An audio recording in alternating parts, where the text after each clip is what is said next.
Hi everybody and welcome. Happy Prevention Week to everybody. Tonight is the fourth day of Prevention Week. And tonight's theme is tobacco and nicotine. So it's not underage drinking, but that is our topic for tonight.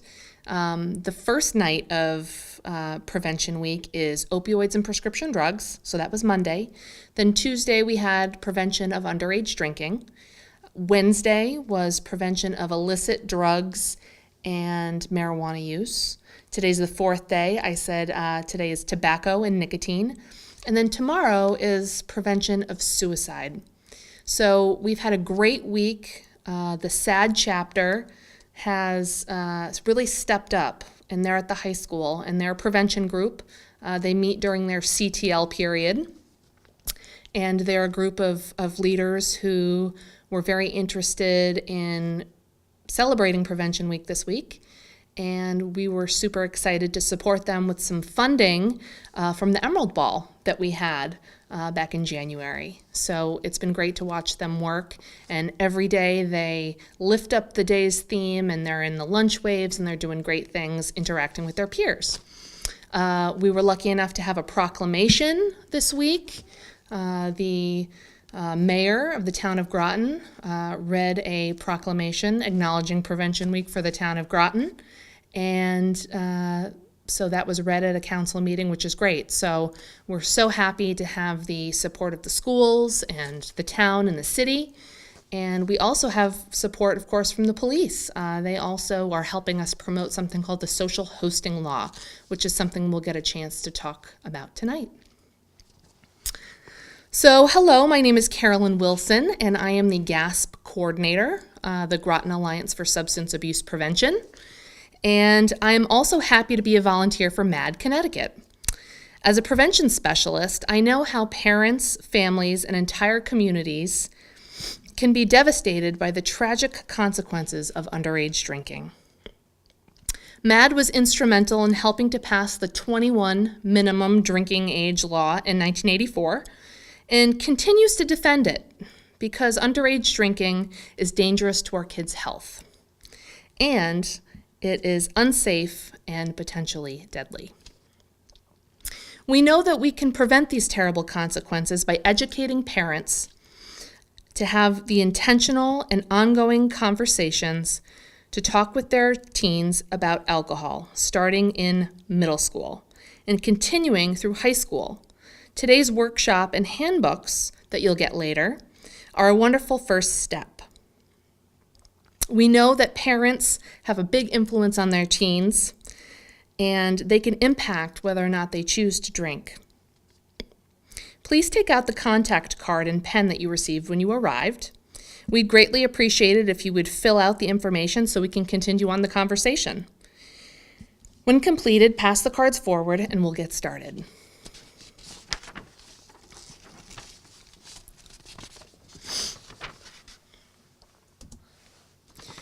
MADD begins every program with a mission moment. This reminds all of us why we're talking about the prevention of underage drinking and the real-life families that have been affected. I have two stories to share with you today. First, I'd like to introduce you to Casey Taylor, and will read you the words of his mother. Casey, my eldest, was what you would call a good kid. On the honor roll, in marching band, and choir. He wrestled and played football. Casey's father had a drinking problem, and Casey knew it contributed to our divorce. That gave me a false sense of security. I believed that he had seen the problems that alcohol could cause and was mature enough to handle drinking, but I was wrong. Casey was 18 the night he and his friends stopped at a drive-up liquor establishment that didn't card underage buyers. They bought rum and decided it would be fun to see how much one person could chug. That person was Casey.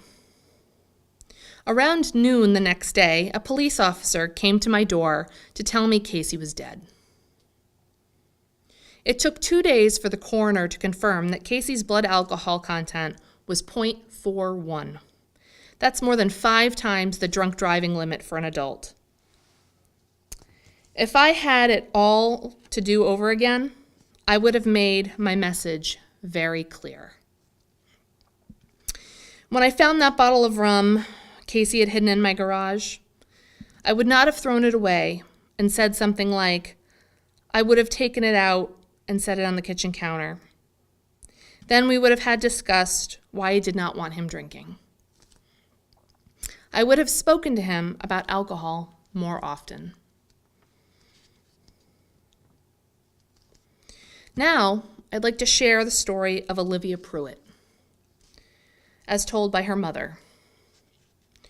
My oldest daughter, Olivia, didn't wake up one day desiring to be an alcoholic or drug addict, or to lose her life at 21.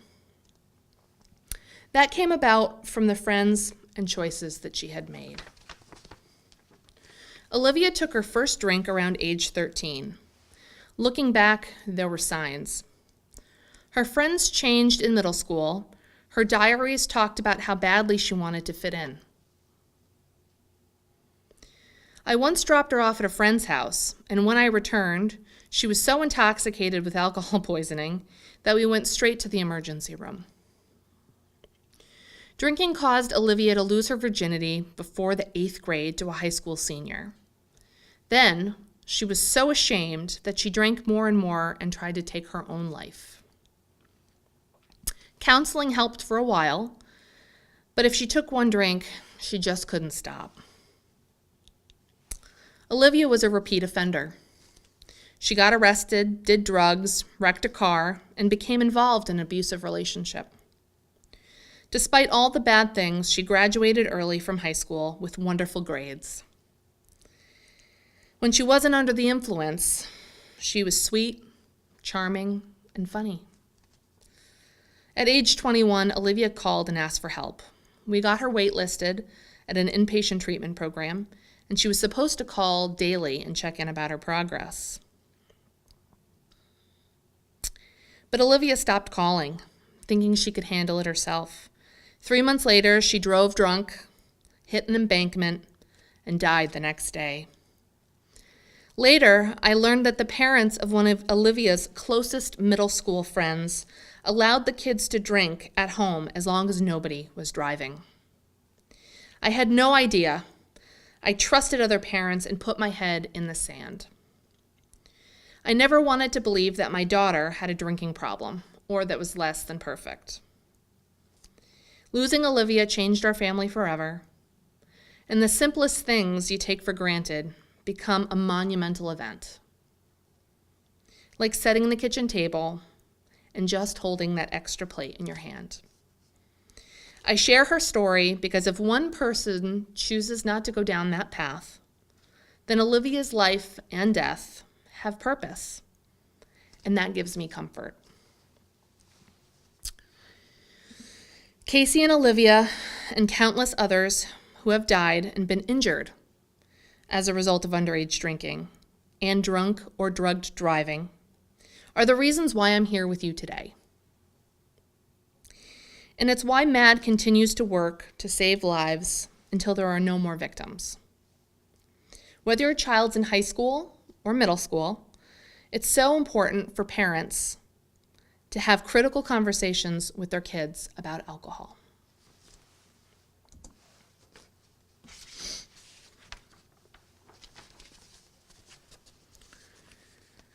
To create a future of no more victims, MADD's work is evidenced through mission in 4 areas: to end drunk driving, to help end drugged driving, to prevent underage drinking, and to support the victims of this violent crime.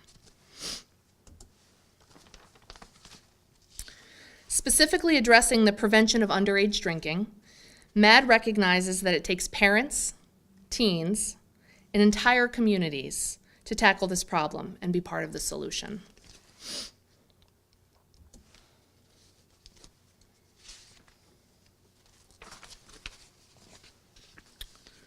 Today we're focusing on the Power of Parents program, and we're going to talk about a couple of different things. First, the problem and consequence of underage drinking, the role of teens' friends and peers, the role of adults, and what you can do today, tomorrow, and in the future to keep your kids safe. To be respectful of your time, please hold your thoughts and questions until the end. I'm happy to stay afterwards to answer them.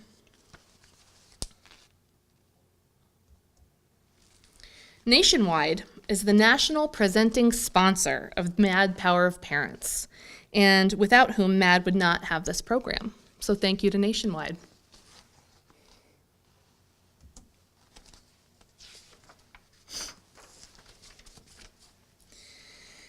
So parents often rank drugs as more dangerous than alcohol. However, alcohol is a drug, and the drug most commonly used by youth. More than tobacco and more than marijuana and more than any other illicit drug combined, killing about 4,700 people per year. Teen drug use often starts with alcohol and is abused in combination with alcohol. While our focus today is teen drinking, the tips and information can be used for discussions about any teen drug use. The latest research shows that kids start to consider the pros and cons of drinking alcohol by age 8.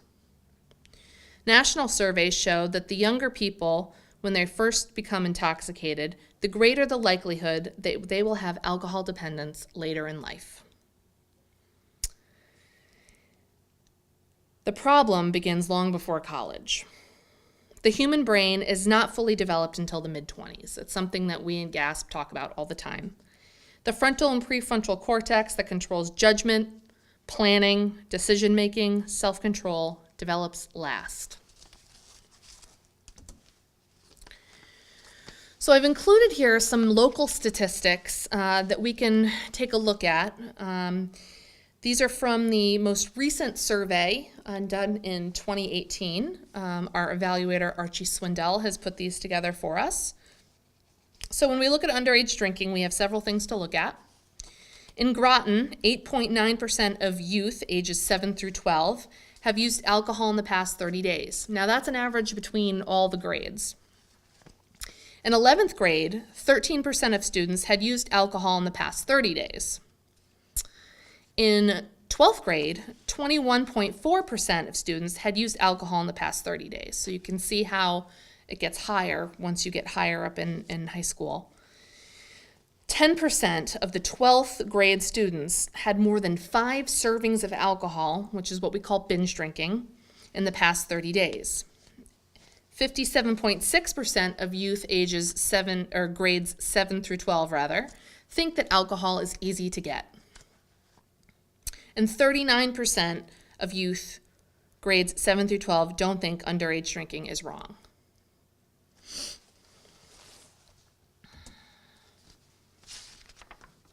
Now we're going to play a really quick video.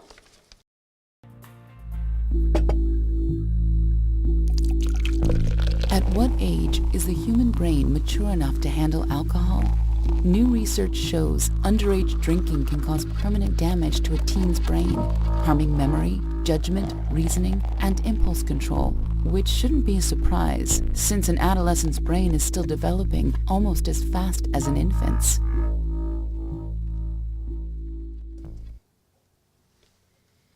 Alcohol contributes to deaths resulting from homicides, suicides, alcohol and other poisonings, drownings, fires, and falls. It's dangerous across the board. It's dangerous and illegal for teens to consume alcohol even if they're not driving. We heard before the parent who shared the story about knowing another parent who thought it was okay to have their kids drinking as long as there was no driving, sort of a take the keys mentality. We know that it's still not safe and it's against the law. So as a parent, simply taking away the keys does not take away the risk.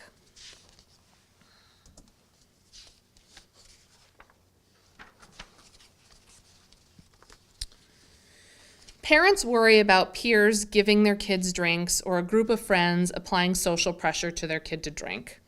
Parents should worry less about their teen associating with the bad kid and focus on helping correct adolescents' misperceptions that everyone is drinking. So less worried about the peer group, more concerned with the social norms. Those misperceptions can lead to the belief that it's normal to drink underage, and that you have to drink to fit in and ultimately lead to more teen drinking. 30% of 8th graders have tried alcohol, and 1 out of 7 teens binge drink. These are national statistics. You already saw our local ones. This means the majority of students do not drink, just like our local statistics. As parents, we need to direct our focus on what the real problem is, correcting misinformation and changing our kids' perceptions.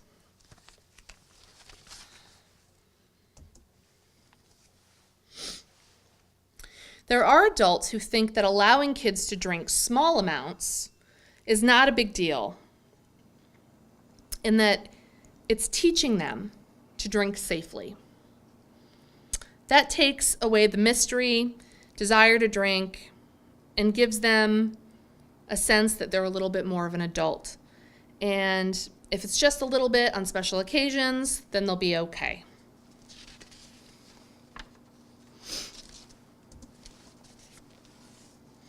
It's important for adults and parents to know that in multiple studies in both the United States and Europe, we have consistently shown that kids who are permitted to drink in their homes drink more often and larger amounts outside of the home when their parents are not around. And they experience more serious problems. So that whole concept of teaching your kids how to drink, it's just not true. There are no other drugs that adults would consider giving to kids in supervised settings that lower their risk of using it outside the home that have such a big impact on brain function. For example, most kids would not think of giving kids painkillers or cocaine in small doses in the home to let their kids experience the effects, yet many do this with alcohol. You can't teach your child to drink responsibly.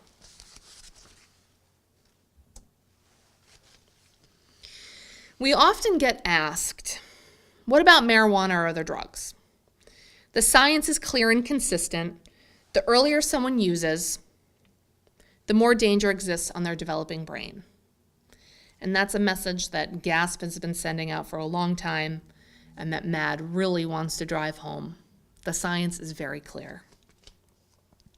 When it comes to marijuana, there are a lot of misconceptions. The tactics throughout the Power of Parents programs can be used to start critical conversations about other drugs, like marijuana or other drugs that might be important to you. So you could have this conversation about marijuana, prescription drugs, vaping, anything. You as a parent matter. Make a commitment with your student that they will not drink underage or hang out where other teens are drinking. No other drugs, and absolutely no riding with somebody who's been drinking and driving or using other drugs, including marijuana. We do see a problem in the perceptions that teens have, where they think that driving while under the influence of marijuana is safe or safer than driving when someone's been drinking alcohol. And we're trying really hard to correct that, but it's very important that they know that any drug that intoxicates you can impact your driving. Remember that 1 in 7 teens binge drinks. However, only 1 in 100 parents believe his or her child binge drinks. Always seems to be somebody else's problem. So many parents do not see the importance of talking to their kids about alcohol, but research supports the idea that parent communication about alcohol can have tremendous impact on the prevention and reduction of underage drinking. 3 out of 4 teens say their parents are their leading influence on their decisions about drinking. That's 75% say parents are the leading influence on their decisions. You have more influence than you may have thought, especially around your kids' decisions to drink alcohol. Now, that's something that we work on really hard at GASP, is to really drive home those family norms, because parents matter, peers matter, educators matter, everybody matters. But talking to your kids about your rules and expectations is huge. So this is why MADD partnered with Dr. Robert Teresi from Penn State to adapt his research to empower parents to have effective conversations with their middle and high schoolers about drinking. Dr. Teresi's original handbook was shown to reduce underage drinking among college freshmen by up to 30% whose parents read and used the handbook. And we have handbooks tonight, so anyone can have one. You can also contact me for one. Here's a quick overview of what you will find when you read the handbook. Our goal is not to judge you or tell you how to parent. The handbooks do not represent any one individual's bias. Rather, they're a compilation of 2 decades of research to provide you with the information you need to keep your kids safe.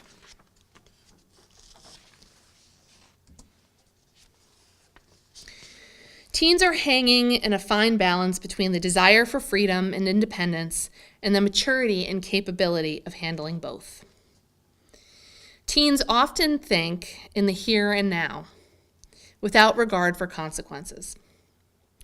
They are so strongly influenced by their peers, so making good decisions can be challenging. The handbook provides insight and tips on how you can help your teen become a better problem solver and decision maker. Given all the different changes that are going on as they transition from children to young adults.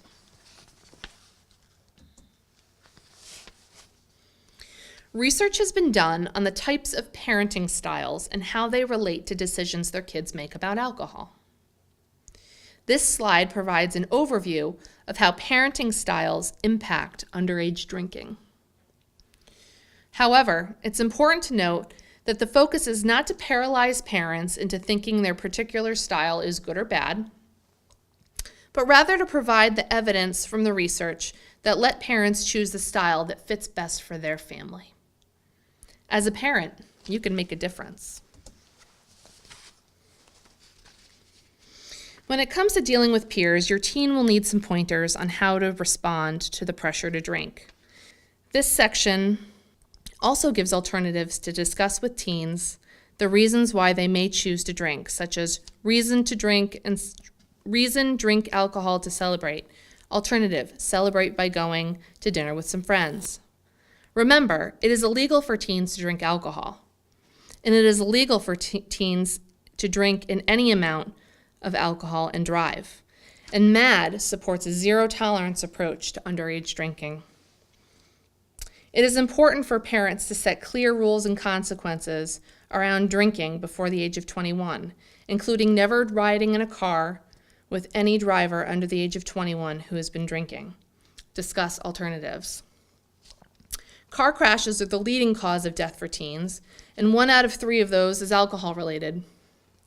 Discuss with teens the legal and physical outcomes of driving under the influence, as well as riding with an impaired driver.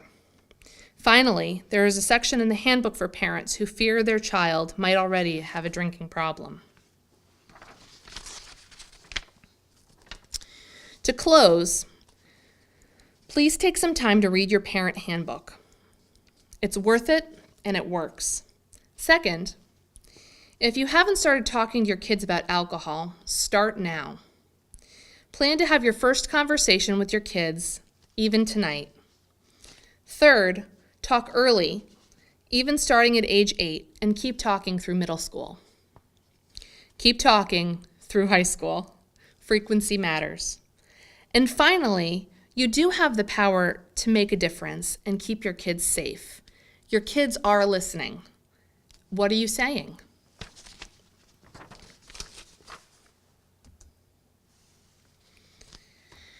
Thank you for allowing me to share with you MADD's resources to help keep your kids safe from the dangers of underage drinking. I hope you feel more empowered to influence your teen to make wise decisions. I am here to answer any questions you may have.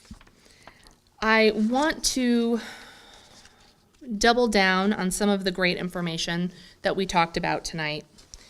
It's so important that we talk to kids, and I want to make sure that anybody who wants one can get one of those handbooks. So if you're not here tonight and maybe catching this on a replay, you can contact me at Ledgely Health District and we can get you a handbook. So, without further ado, we can close tonight's presentation. It's been a great pleasure to be here speaking with you at the Mystic and Noank Library. I want to wish everybody a happy Prevention Week, and I thank you for joining us.